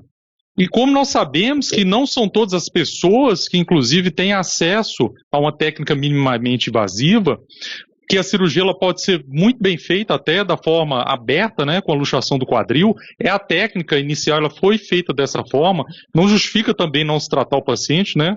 Poxa, mas eu não tenho artroscopia, como é que eu vou fazer? Faço com a técnica aberta, né, mas tem que tratar o quadril. E com todo o desenvolvimento de tecidos, de membranas, o ácido hialurônico para lubrificar, melhorar a articulação. Então, todas as técnicas que nós temos hoje, o arsenal terapêutico que aumenta cada vez mais e se expande cada vez mais, e que nós estamos vendo, né, que a comunidade médica, a comunidade científica está se voltando mais para isto, para a preservação da articulação. Então, nós temos esperança enorme, né, em relação a isso que o Inácio falou, que a questão que nós temos hoje é de vislumbrar o melhor, vislumbrar um futuro com possibilidades, né? Então, assim, a gente tem que buscar correr atrás. João, queria até fazer um comentário aqui, baseado no que o Gusmão falou, é o seguinte, e mesmo paciente com artrose, que está com o receio dessa pandemia aí, a gente conversou na nossa live sobre ácido hialurônico por 2 vezes, existe o ácido. Existem nossas aplicações guiadas por ultrassom, então a gente pode proporcionar qualidade de vida mesmo em ambientes não hospitalares. Então, são várias possibilidades que nós temos aí, né? E a gente falando em preservação também, né, é importante lembrar que a data biológica, a idade biológica, ela é muito importante. À medida que a gente envelhece, né, que o cabelo tá ficando branco aqui, ó, igual o meu, tá com já 2 faixas aqui, ó. Já começa a ter rugas. Né, então isso mostra que o meu colágeno ele não tá assim, né? Então lá dentro também, na minha articulação, ele não tá 100%. Então eu não vou poder ficar esperando aí, se eu tenho uma dor no quadril, e eu estou agora com 40 anos de idade, digamos, eu não vou ficar esperando até os 50 para ir... Digamos, foi ótimo. Tentou disfarçar, né? Porque tem esse paradigma da pessoa que fala, eu não vou olhar porque eu vou ter que fazer uma cirurgia. Mas ela não entende que está se falando de uma cirurgia preservadora. Isso é muito frequente. A pessoa, a gente tem que tirar da cabeça... Não tem como jogar para frente o problema, cara. Tem que resolver. Exato. Pra frente, o que o Inácio falou e o Gusmão falou. Cara, às vezes um problema que você pode resolver agora, você jogando pra frente, pode piorar. Tirar da cabeça que tudo é prótese, não é. Existem muitas soluções. Tem que investigar. Muitas alternativas. Tem que ter avaliação. Perfeito. Vamos começar as perguntas, pessoal? Vamos lá, podemos. Então, assim, ó. Oi? Eu compilei aqui, tá? Tá, eu tô elas passando aqui pra mim também, então se tu... Eu não sei como é que tu me diria ela aí, porque daí eu vou tentar botar na tela aqui, tá? Posso começar? Eu tô no chat, entra aí, tá? Tá no chat, na conexão. Então vai assim, ó, pega uma tu, depois eu pego uma eu, me diz o nome da pessoa que eu tento achar aqui. Tá, vamos lá. Tem aqui o do Superchat, aqui, o Rodilenon Ramos. Boa noite, doutores. Tive epifisiólise com 9 anos na perna esquerda e coloquei esse parafuso. Minha perna ficou rotacionada para fora e na direita, mesma coisa. Porém, caí e desloquei o fêmur. E o médico não fez uma artroscopia. Foi o método adequado? Eu acho que é isso que ele está perguntando. Hoje tenho 33 anos e sinto dores no quadril e na lombar. Um ortopedista de quadril disse que estava associado uma coisa com a outra. Se puderem falar. Então, pelo que eu estou entendendo, ele teve epifisiólise quando era criança, né, 9 anos de idade. Fez o tratamento com a colocação, com a fixação, né, in situ, com o parafuso. A perna, ele falou que ficou com uma rotação. Não sei se criou-se aí um impacto. Provavelmente pela fixação in situ, né? Sim. Possivelmente. Tem até algum grau de desvio e possivelmente. E aí ele falou que teve uma queda ainda, teve um novo trauma, e aí ele teve uma luxação do quadril, parece. Né? Então hoje ele tem uma dor no quadril e na lombar. Essa é pro Inácio. Inácio. Isso aí, Inácio 100%. Inácio, fala aí, Inácio. Sempre que tem dor combinada, dor combinada é com o Inácio. Cai pro Inácio. Não dá pra vocês me passarem só aquele da dor inguinal clássica do... Não, Inácio. Essa é sua. Bom, Rodilenon, quando a gente trabalha com um caso clínico específico, assim como o teu, sempre a gente vai ter que acabar meio que inferindo algumas coisas aqui. Você me desculpa se às vezes eu achar alguma coisa que não condiz com a realidade do teu caso. Mas o que aconteceu muito provavelmente é isso que todos os colegas já falaram, quando foi fixado o teu quadril, foi fixado in situ, ou seja, com o desvio daquele jeito, e isso ao longo dos anos deve ter ido machucando a tua cartilagem e outras estruturas do quadril. Ainda houve essa história dessa possível luxação, esse deslocamento que a gente não sabe muito bem como é que foi, mas o fato é, a gente já repetiu isso outras vezes aqui também, quando um quadril não funciona bem e não faz a função dele, e os quadris são as articulações mais móveis da região da bacia. Se eles não estão mexendo bem porque tem uma deformidade, por exemplo, como sequela da epifisiólise, outras estruturas vão fazer o trabalho dele, só que elas não foram feitas para isso, como a coluna lombar, que não foi feita para ter tanto movimento assim.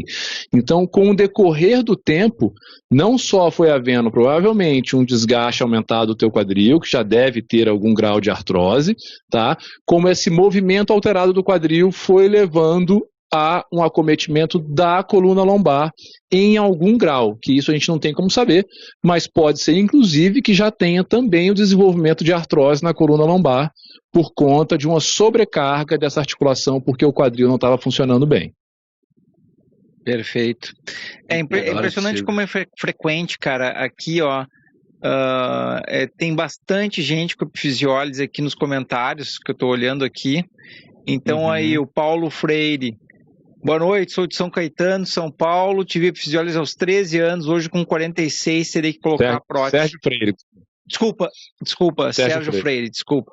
Então, a gente nota aqui, né, como a artrose, ela aparece cedo, né, ela aparece na faixa de 30, início dos 40, ela aparece cedo quando a pessoa teve epifisiólise na infância, tá?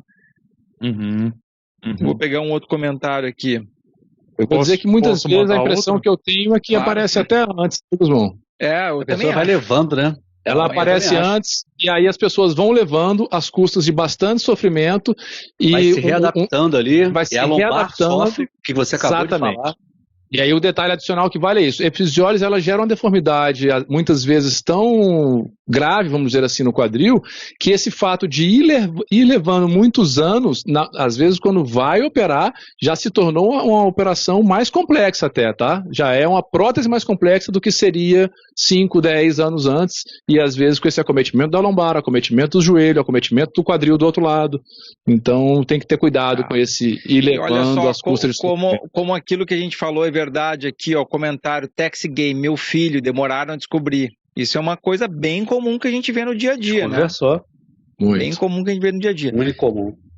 E aqui o pessoal nos mandando aí um saludo desde Bolívia. Saludos, Paola Rossi Mendoza Alejo.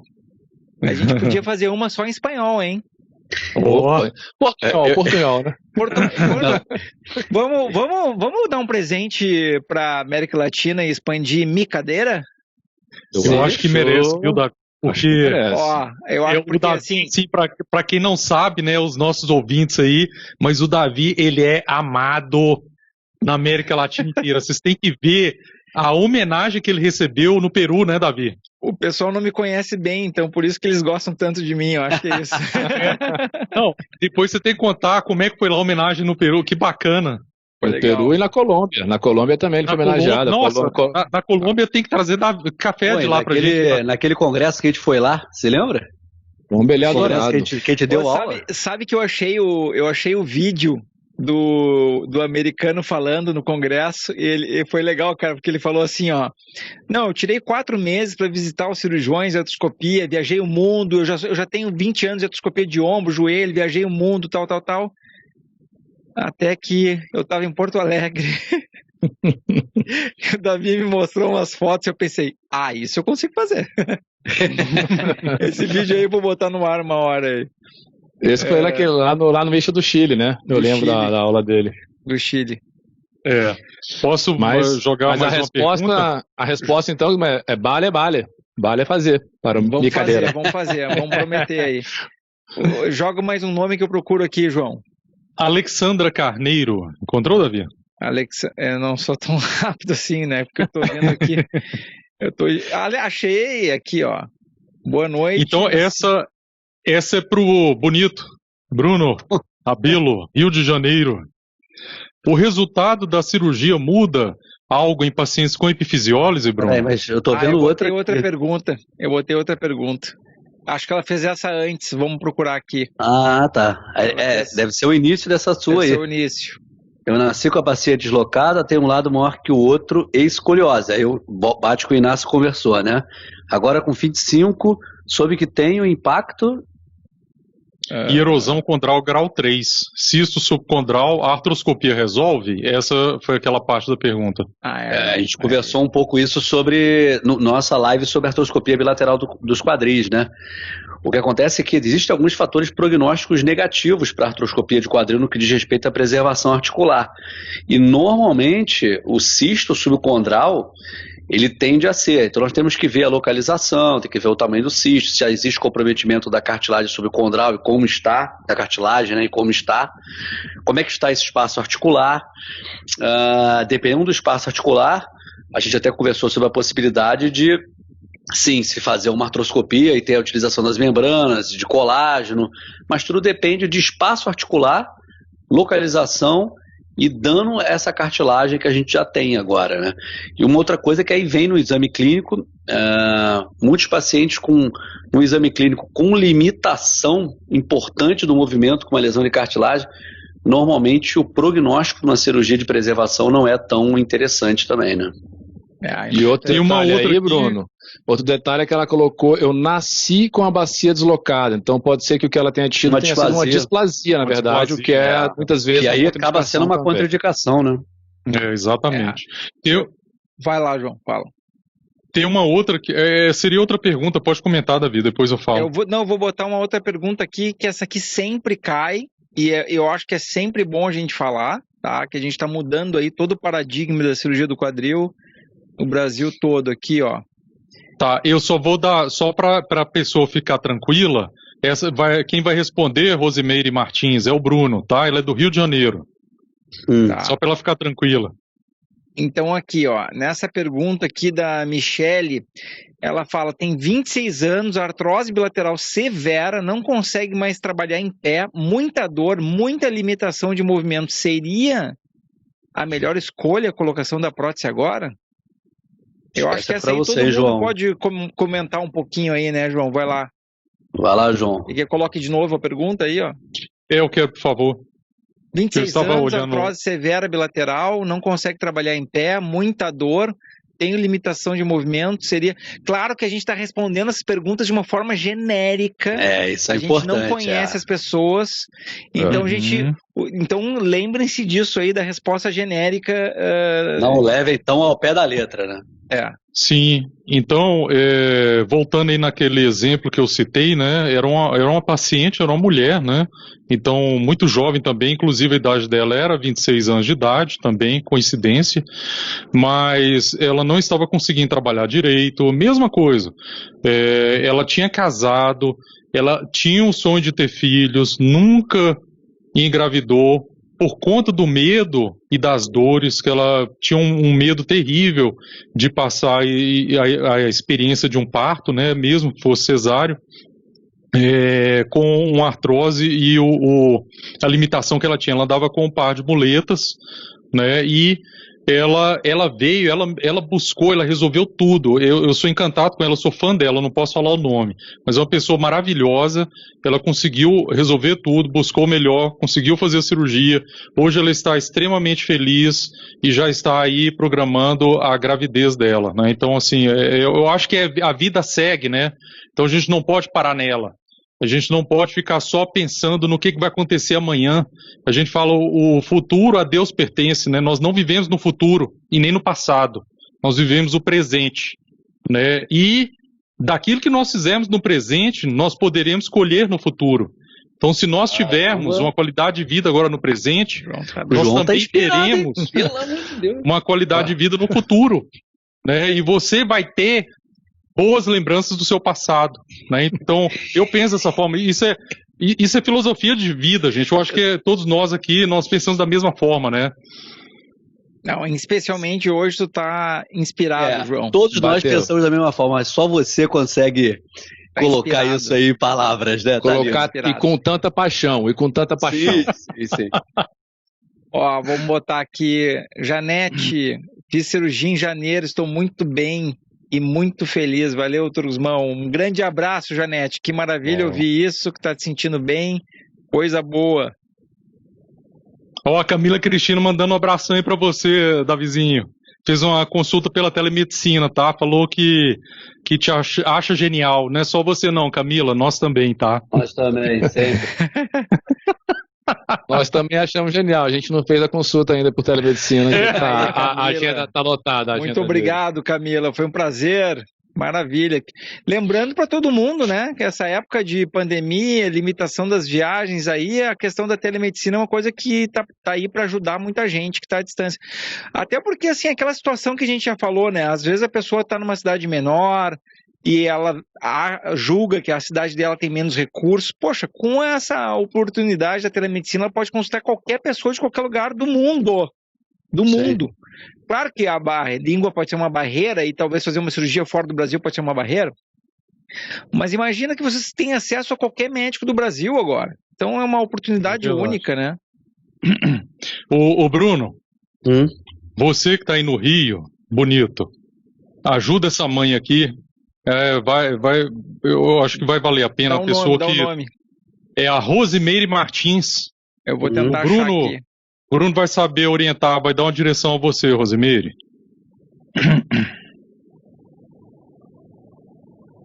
É um caso difícil aqui mesmo, né? Então, isso, aí o Bruno pode orientá-lo. Fazer meu filho síndrome de Down e tem luxação severa do quadril. É interessante como o Down sofre com isso, né? O interessante saber a idade, né? E tem a hiperfrouxidão também, né? Hiperfrouxidão ligamentar, principalmente. A gente tem alguns casos já de experiência com síndrome de Down e os casos que eu fiz, não são muitos, mas enfim, os casos que eu fiz, é um artifício que eu tenho utilizado aí, a gente pode, só para efeito de conversa aqui, é a prótese a Dual Mobility, né? Eu tenho, os casos que eu tenho com Dual Mobility com esses pacientes têm sido resultados bastante interessantes. Só para a nossa conversa aqui, que isso aqui é um bate-papo nosso também, né? É bem legal, é uma possibilidade bem legal, sabia? É uma indicação precisa, né? Três casos evoluindo bem. Porque a gente tem um medo da luxação, né, da prótese desses pacientes, mesmo com cabeças grandes, né? Eu acho que a Dual Mobility veio para ajudar muito a conduta com esses pacientes. Eles são muito flexíveis, né? Eles são muito elásticos. Fazem a hiperfrouxidão. eles conseguem, né? Tem aquele teste que a gente faz pela acidez, né? Um dos critérios ali de Brighton, né? Que ele mostra, ele coloca o polegar aqui na mão, assim, facilmente. Aqui, ó. A minha não vai nada, ó. Meu polegar mal. A minha nem mexe aqui direito, que negócio. E eles têm uma ferrujada. Eles têm uma elasticidade enorme. Então, e aí ela, completando aqui a pergunta dela, Bruno, ele tem, então, 14 anos, tá? Uma criança que tem 14 anos aí, ele tem o Down. Aí ela falou que ela passou por especialistas no Rio de Janeiro e aconselharam não fazer a cirurgia, tá? E hoje ele está reclamando de muita dor, então ela está tendo dificuldades aí para cuidar da criança. O que você poderia indicar para ela? Normalmente, nesses casos, com essa faixa etária, aqui no Rio de Janeiro, eu tenho 2 colegas que são ortopedista pediátrico, o Inácio conhece, um é o Celso Rizzi e o outro é o Maurício Rangel, que tiveram na nossa formação no INTO e que conduzem muito bem esses casos. Eu acho que seria muito interessante procurar um deles para uma avaliação primária. São 2 ortopedistas pediátricos de alto padrão e que eu acho que vale a pena, sabe? Normalmente são as minhas orientações. O Celso Rizzi até trabalha comigo aqui na Barra. Eu acho que é uma pessoa espetacular para avaliação do caso e muito humana, sabe?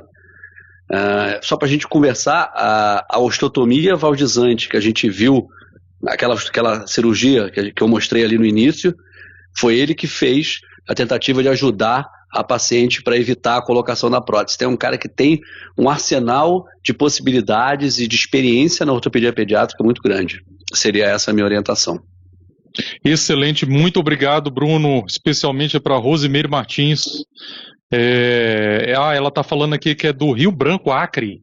Então aí ela teria que procurar, né, Bruno, esses colegas. Procurar o colega, às vezes fazer uma teleconsulta com ele já está disponível, investigar o nome dele na internet. Celso Rizzi. Celso Rizzi, ortopedia pediátrica. São casos, Rose, que eu vou te chamar assim, tá, Rose? São casos muito específicos, né? Então, assim, exige uma pessoa que lida muito especificamente com o tema, né? Então, aí o Bruno, ele conhece a pessoa, ele sabe te indicar, né?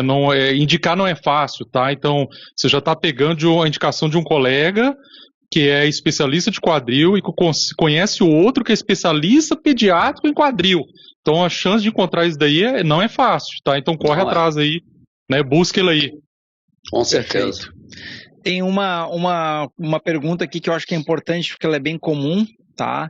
Então, doutores, fui em 3 especialistas, tem impacto fenocelular, CAMI com artrose. Um me disse que resolveria a artroscopia, ou também, mas que diminuiria só 50% da dor, talvez, né? E aí, ele diz assim, o último disse que poderia fazer a artroscopia, mas não garantiu sucesso, que eu faço, 35 anos. Essa é melhor você, hein, Guzmão? Vou começar falando aí, mas aí a gente vai falar junto aí. Então, assim, pessoal, a artroscopia, ela não é uma cirurgia para tratar artrose, tá? Infelizmente, ela é uma cirurgia para evitar a progressão da artrose. Só que a artrose, ela é uma doença que tem um espectro, tá? Ela não é como gravidez, que é estar grávida ou não estar grávida. A artrose tem um espectro, ou seja, pode ser grau 0, grau 1, grau 2, numa classificação de quadril que chama de tênis, né? Por exemplo, uma classificação bem grosseira, mas a mensagem é que talvez não esteja claro na pergunta, mas eu escolhi ela supondo que realmente ele tem artrose, tá? Então, assim, uma artroscopia que a pessoa já tem uma artrose, digamos assim, grau 4. A chance que a pessoa tem de botar uma prótese em 2 anos é de 60%. Então, não é uma cirurgia recomendada, digamos assim, para que a pessoa, ao invés de uma prótese, né? A videoartroscopia não substitui a cirurgia da prótese. Então, pode ser que ele está querendo dizer que ele tem uma artrose intermediária ou que ele tem uma artrose leve, pode ser que seja isso. Aí sim, 35 anos, vale a pena fazer artroscopia, ganhar tempo, usar os viscobiológicos, ácido hialurônico, né? Mas uma coisa importante entender que a artroscopia ela tem que ser feita antes da artrose esteja de forma avançada. Então, se qualquer um quiser comentar alguma coisa aí sobre esse caso. Perfeito. São os melhores resultados, né? Eu acho até que uma pessoa que é bem jovem, tá? A gente já comentou entre a gente, né? Se a pessoa é muito jovem, a gente ultrapassa alguns limites, né? Então, assim, o que é recomendado a artroscopia? Olha, até grau 2, tá? Grosseiramente falando. Agora, se tem uma pessoa de 20 anos com grau 3, eu acho que vale a pena tentar membrana, viscobiológico, junto com a artroscopia de quadril. Eu já tive casos com grau 4, bem jovem, que o paciente ganhou 10 anos. Então, assim, poxa, 10 anos ele ganhou, né? Então, assim, a medicina ela não é matemática, a gente está tratando o indivíduo, não é uma classificação, não é um exame, não é um filme, não é um raio-x, é uma pessoa. Então, a gente tem que analisar o peso, a habilidade, o que ela deseja fazer com o quadril, né? A expectativa do paciente, aonde que está essa artrose, em qual localização, quanto de movimento Davi, tem, né? Oi. Eu acho que é explorar o potencial biológico, né? Você vê essa situação que você falou é perfeita, porque uma pessoa que tem 20 anos, eu vejo isso demais. Eu falo sempre com pacientes jovens que chegam com graus avançados de desgaste já, além daquele que a gente esperaria para a idade, que eu falo avançado assim, além do que a gente esperaria para a idade, por conta do excesso de carga, de atividade física e tudo, e que tem respostas fenomenais, né, com o tratamento. O CAM, ele é maligno, ele acaba com a cartilagem, ele arranca a cartilagem. E tirando esse efeito mecânico, esse efeito causal ali, o potencial biológico no paciente jovem é surpreendente. Né? Sem falar no estímulo que a gente dá ali, né, de liberação de células dentro da articulação, quando você faz a artroscopia, você libera vários fatores de desenvolvimento, fatores de regeneração dentro da articulação. Isso por si só já é um estímulo também, né? Então, pegar esse momento e aproveitar, eu acho que é essencial. É verdade. E muitas vezes o tipo de sintomatologia guia também, né, Gusmão? Às vezes você vê assim, o paciente falar de qualquer idade, já tenho artrose, mas aí você examina ele e você vê que é um sintoma tipicamente mecânico, ligado ao movimento, assim, só dói quando eu dobro muito o meu quadril. Você vê que é uma coisa do conflito mecânico, não é aquela típica dor do desgaste, vamos dizer assim. Eu acho, nesses casos, eu acho que vale a pena tentar, desde que bem conversado. E mais uma vez, doença, né? Mais uma vez, quebrar o paradigma. Não é porque eu tenho 30, 40 anos de idade que foi indicado o tratamento, vamos lembrar aí, a microretífica aí com a artroscopia, que é o fim do mundo. Pelo contrário, é porque você tem uma oportunidade, você tem possibilidade.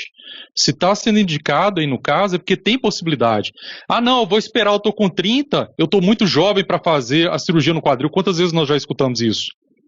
E aí ele volta 5 anos depois, o quadril já não tem uma articulação que dê ou que caiba ali uma cirurgia preservadora.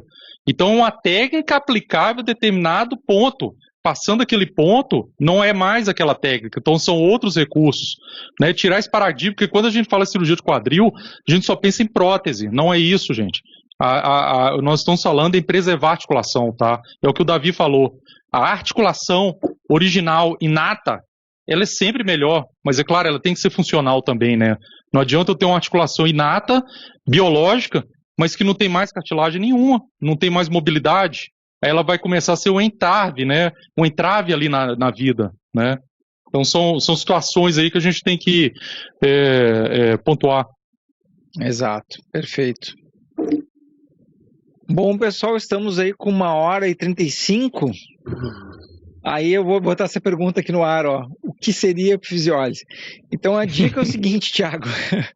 Volta para o início do vídeo, que no YouTube permite fazer isso, e aí tu vai ver desde o início lá o que a gente fala aí sobre a epifisiólise direitinho, explica tudo que pode ser o teu caso. Eu fico impressionado como a gente vem aqui, fala na internet alguns assuntos, a epifisiólise tem bastante gente, cara.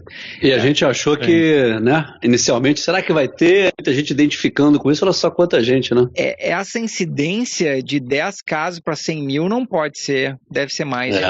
Não, eu fico encabulado assim com em 1999, quando o Gans ele publicou o artigo, né, falando sobre a descrição do impacto, a literatura, ele levantou os casos lá de Berne, na Suíça, que é o centro de referência dele de tratamento de cirurgia preservadora do quadril, foram 600 casos. Olha só, em 1999, ele pegou 600 casos, levantou e falou assim, ó, isso daqui é um grau de epifisiólise pequena e que virou, no futuro, lá no adulto, jovem, o impacto femoroacetabular. Né? Então, foi até uma coisa interessante, né? Mas vocês se lembram, até, vamos colocar aí uma década atrás, que passava por algum paciente com alguma deformidade ou alguma dor no quadril, passava por vários especialistas, ninguém sabia o que era. Fala assim, não, essa é uma artrose que ela veio por uma causa idiopática, ou seja, de causa desconhecida, sendo que na maioria das vezes o que tinha ali era um quadril com anatomia do impacto, né? Impressionante como mudou isso. Mudou muito. Maravilha! Vamos encerrar, bom pessoal? Demais. Vamos. Deu quanto tempo aí, Davi? Acho que a gente conseguiu falar 2 horas aí de tudo, bem, né? Foi bem legal. Deu 1h38. Deve ter 1h30, né, de discussão mesmo, né? 1h30. Poxa. Legal. Um tempo bem específico, né? Eu vi aqui um paciente mandou um abraço, o Arilson. Estou até procurando o comentário dele aqui. Um grande abraço aí pro Arilson. Ele me manda umas fotos. Ele trabalha com uns guindastes, cara, lá na Patagônia. Ó, que massa, hein? Gigante. Ô, Arilson, sou fã de tudo quanto é tipo de máquina, viu? Cara, ele me mandou um vídeo, o tamanho daquilo é impressionante, cara. É o Monkey monstro. Eu quero mandar um abraço também, Davi. Paciente querida, Rosilene Braz, que gracinha. Satisfação enorme em tê-la aqui, viu? Um beijo grande a todos vocês aí. Aí, maravilha. Então, pessoal, vou fazer aquele pedido para vocês despedirem e avisar aonde vocês podem ser encontrados. Vamos começar o Inácio, que está aqui em cima. Vai, Inácio. Bom, Inácio Ventura, atendimento, por enquanto, aí na pandemia, somente em Brasília e por telemedicina, atendendo pessoas aí de todo o país. E para me encontrar nas redes sociais é @Dr. Inácio Ventura, no canal do YouTube Dr. Inácio Ventura e no site inacioventura.com.br. Maravilha. Dr. Bruno Rabelo. É isso aí, Bruno Rabelo, Rio de Janeiro, por enquanto só Rio também, já retomando os consultórios Tijuca, Barra e Leblon, também por teleconsulta, que é uma coisa que tem evoluído muito. E logo em breve, se Deus quiser, retomaremos São Paulo na Biopen. Pode me encontrar nas redes sociais, eu estou Bruno Rabelo, no meu site brunorabelo.com.br. Maravilha. Johnny? João Lopo, Belo Horizonte, Minas Gerais. Para me encontrar é muito fácil, é só acessar a página www.joaolopo.com, não tem o BR. E agora, eu queria fazer aqui um pedido ao nosso anfitrião, Davi. Aquela mesa tá aí, Davi? Com os efeitos algumas sonoros. Coisas só, tem algumas coisas. A mesa não tá aqui, eu tô montando outro estúdio, né? Ah, tá. E não tem o fundo sonoro? Aquela música, aquela musiquinha que você tinha colocado. Ela não tá aqui, ela não tá aqui. Eu tenho uma buzina só aqui, ó. Então eu quero chamar agora para todos o nosso querido anfitrião, Dr. Davi Guzmão, Obrigado, que nos fala Johnny. de Porto Alegre, Rio Grande do Sul. Então, meu nome é Davi Guzmão, sou natural de Porto Alegre, atendo em Porto Alegre, São Paulo. Por enquanto, São Paulo ainda não retornamos os atendimentos. Vocês podem me achar aí em todas as redes sociais escrevendo Davi Guzmão. O conteúdo no canal do YouTube tem bastante vídeo para vocês verem lá.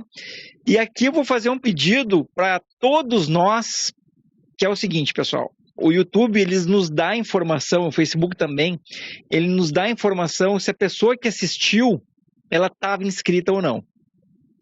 E aqui eu vou dizer para vocês uma tristeza. Vocês sabem qual é a porcentagem que assiste e não está inscrita no canal? Não. 70% que assiste não está inscrito no canal. Então, assim, pessoal, nós fazemos isso com amor, com carinho para vocês, a gente se preocupa com a qualidade, a gente vem trazer informação e a gente pede uma coisa só de volta. Demonstre seu amor, se inscrevam lá nos canais, meu, do Inácio, do Bruno, do João. Inscreve, que isso é uma forma de vocês mostrarem pra gente que vocês estão reconhecendo o trabalho, estão gostando do trabalho, e isso nos deixa mais visível para um número maior de pessoas. Então, no momento que você se inscreve ali, coloca algum comentário, coloca um like, vocês estão avisando para o YouTube o seguinte: esse vídeo tem qualidade, me trouxe informação e foi bom para minha vida, e vocês ajudam outras pessoas. Essa é a razão da inscrição do canal. Então, um pedido encarecidamente para que todos possam se inscrever nos canais aí dos 4, que junto a gente vai crescer cada vez mais. E em breve a gente vai lançar aí o canal que vai chamar Meu Quadril, que todos os vídeos que a gente participa junto vai estar lá no canal do Meu Quadril. E a gente vai precisar de um esforço para vocês, porque para a gente fazer lives a partir do canal do Meu Quadril tem que ter um determinado número de inscritos. Eu não sei se são 1000, eu acredito que talvez sejam 1000, aí depois eu vou me informar ali. Que daí a gente vai começar a fazer as lives diretamente lá naquele canal direitinho lá, e a gente vai também botar o vídeo depois nos nossos canais aí. Certo, pessoal? Muito obrigado a todos por terem nos acompanhado durante esse tempo, 1h42 agora. Vai ficar gravado o vídeo e a gente vai olhar as perguntas de vocês também para tentar responder em próximas oportunidades. Um grande abraço a todos aí. Tchau, tchau. Boa noite. Beijo, boa noite a todos. Boa noite. Obrigado.